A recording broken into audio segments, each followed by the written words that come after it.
Mas, namanya siapa ya, Mas? Nama saya Nathan Adonis dari XTP 4, nomor absen 21. Oh, makasih, Mas. Oh iya, Mas. Mas, mau tanya, namanya iya. siapa ya, Mas? Oh, saya namanya Danu dari 10 TP4. Kalau saya namanya Joses dari 10 TP4, absen 29. Masnya sendiri namanya siapa ya? Oh, kalau nama saya Luis dari XTP 4, nomor absen 5. Dan kami dari Kelompok 3.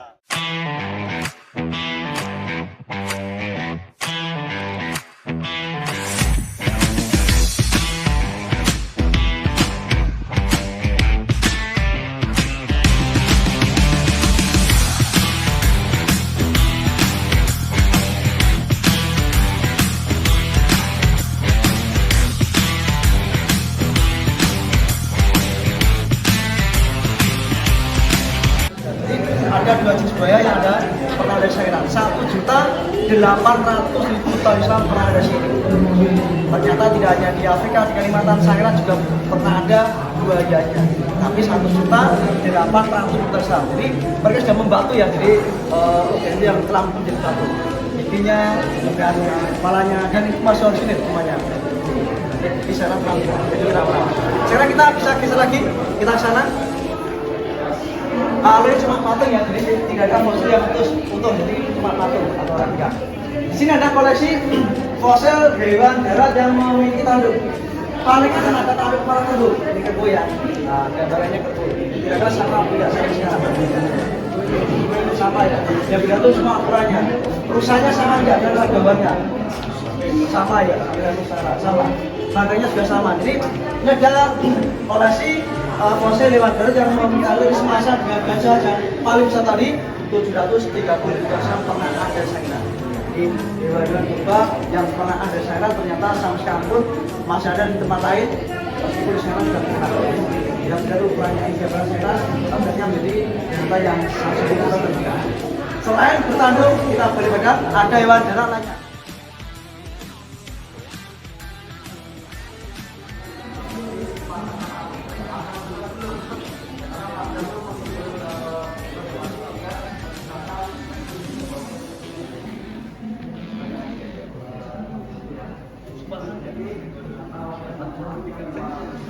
Yang mana mereka sudah ada kebudayaan yang lebih maju ya, ketika ada anggota meninggal sudah ada penguburan. Salah satunya dikubur dengan cara meringkuk seperti bayi dalam kandungan, katanya biar kembali kecil. Jadi ini termasuk konsep modern yang mana dari sinilah yang diyakini sebagai cikal bakal penduduk Indonesia sampai sekarang. Karena mereka sudah memiliki budaya, keyakinan, kemudian anut sebenarnya seperti ini. Oke, lagi.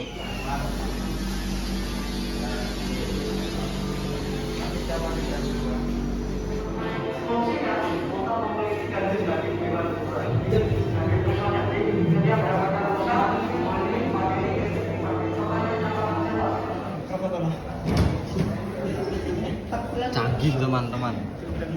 Canggih. Teknologi Yesus.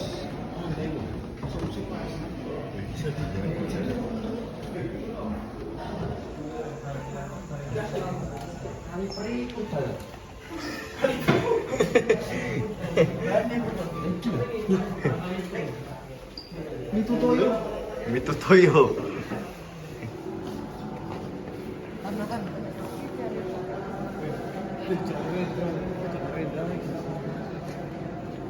Ada itu palu. Kayak nyamuk ngeri.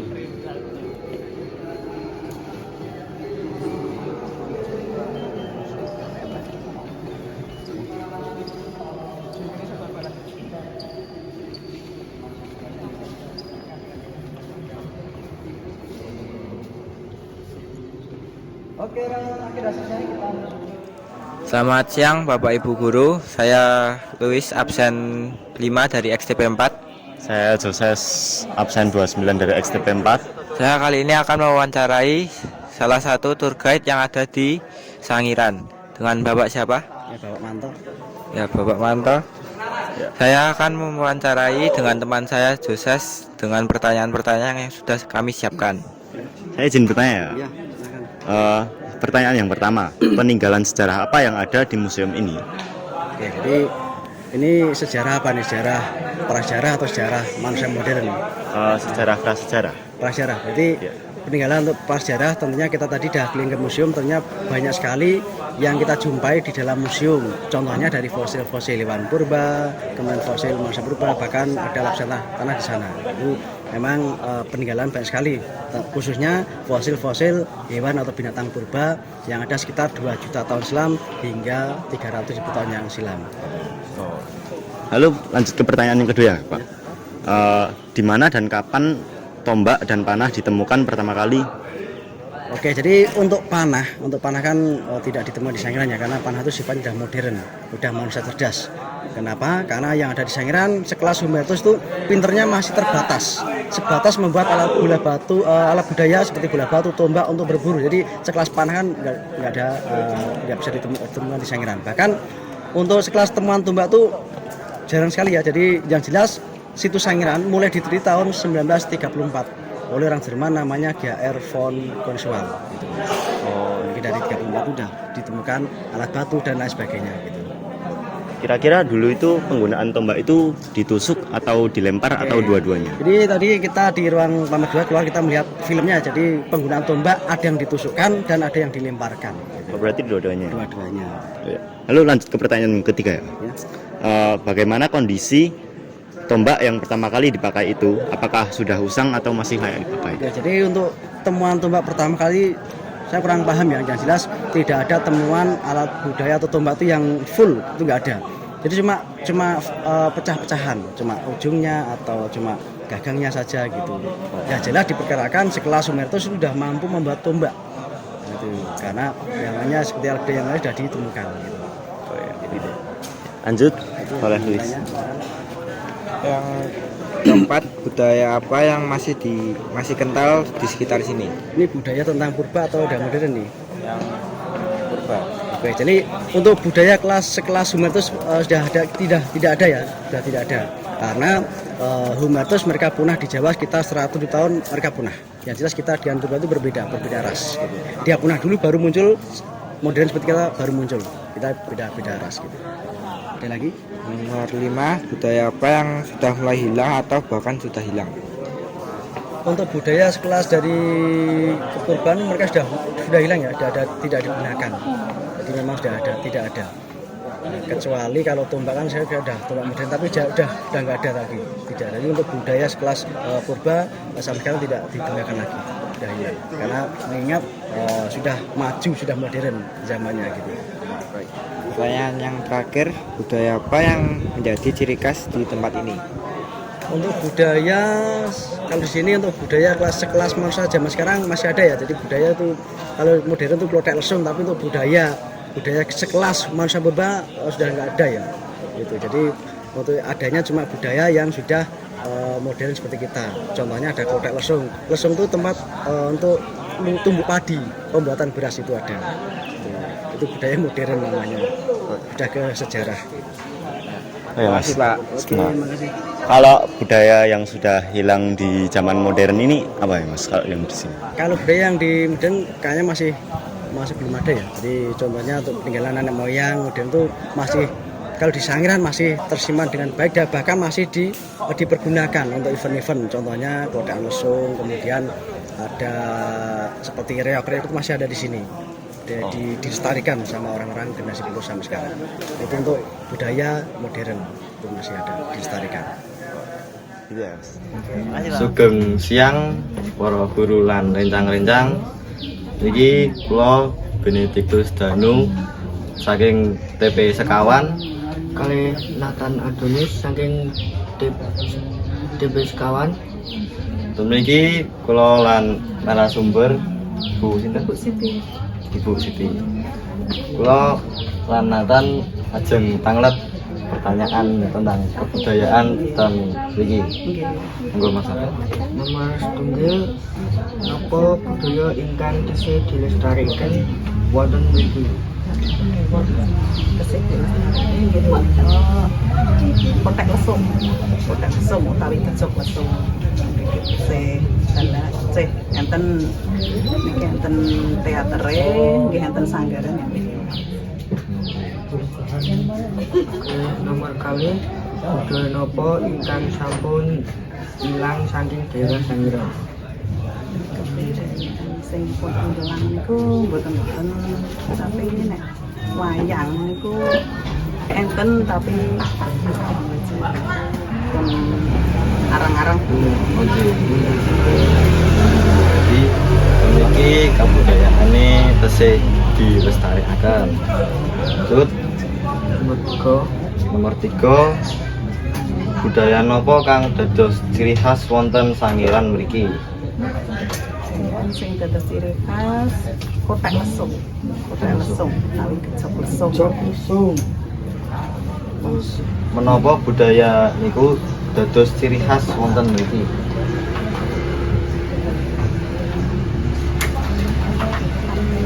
Zaman dulu itu untuk menunggu padi, zaman dulu untuk padi dimakan dulu nasi. Unik itu kan niku kan pakai bahane lesung itu. lesung untuk bahan tumbuk padi zaman dulu itu.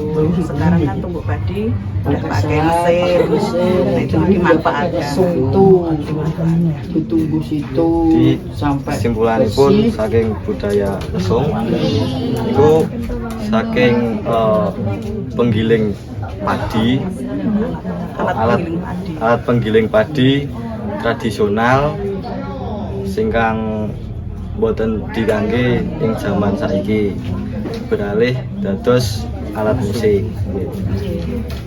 Sekian wawancara Saking Gitu. Matur nuwun.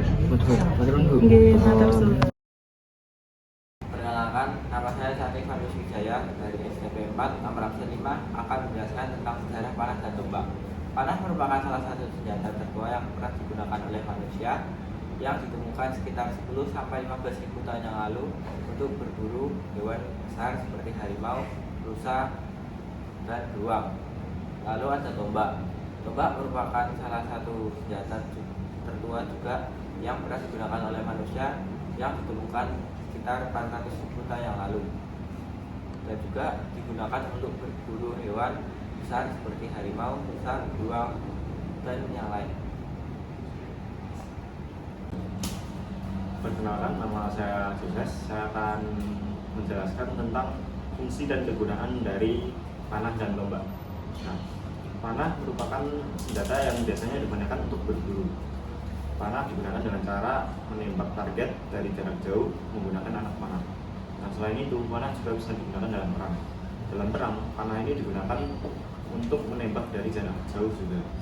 Nah, tapi sekarang panah ini biasanya digunakan dalam cabang olahraga seperti panahan, atau beberapa tradisi juga masih menggunakan panah untuk budaya mereka. Nah, sedangkan tombak juga sama. Tombak juga biasanya digunakan untuk berburu. Hanya saja tombak ini digunakan dalam jarak dekat dengan cara menusuk. Tapi tombak juga bisa digunakan dengan cara melempar target menggunakan tombak ini. Nah, dalam perang tombak ini digunakan dalam jarak menengah. Jadi tidak terlalu jauh dan tidak terlalu dekat. Karena jangkauan tombak yang lebih panjang daripada pedang itu membuat jangkauan tombak menjadi lebih luas. Nah, sekarang tombak digunakan untuk olahraga seperti lempar lembing, dan sekarang juga tombak digunakan untuk beberapa budaya. Jadi beberapa budaya itu menggunakan tombak untuk seperti tarian mereka menggunakan properti tombak. Perkenalkan, nama saya Nathan. Saya akan menjelaskan tentang bentuk tombak. Batang tombak bentuk biasanya panjangnya 1 sampai 3 meter, terbuat dari kayu keras atau logam. Ujung tombak terbuat dari batu tajam, logam, atau baja. Bentuknya bisa runcing, pipih, dan bergerigi. Jenis tombak ada 2, tombak perang ujungnya berbentuk runcing, dan tombak berbulu. Ujungnya itu ada kayu agar mangsa tidak mudah lepas. Saya Danu, saya akan menjelaskan tentang bentuk dari panah.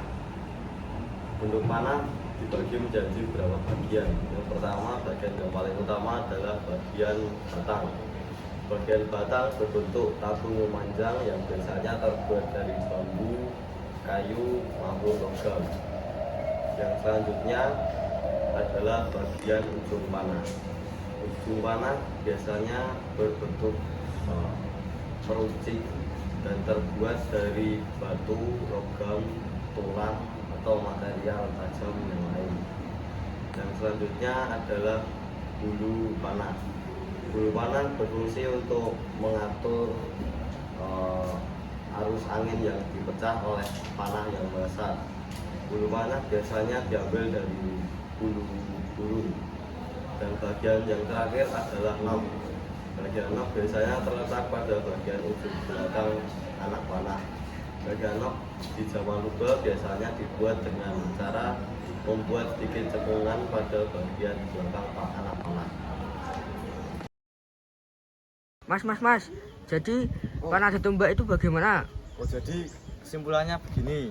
Nah, jadi panah dan tombak merupakan senjata yang digunakan untuk berburu. Nah, pada zaman prasejarah, tombak digunakan oleh manusia purba untuk berburu mangsa seperti hewan untuk mereka makan. Ya. Selanjutnya untuk panah. Panah di sini belum ada karena panah sudah memasuki ke zaman manusia modern. Terus yang di sini, tombak yang di sini ditemukan juga keadaannya dalam sudah cerai-berai, tidak utuh lagi. Jadi begitu kesimpulannya. Oke Mas, makasih Mas. Oke. Sekian video dari kami. Terima kasih.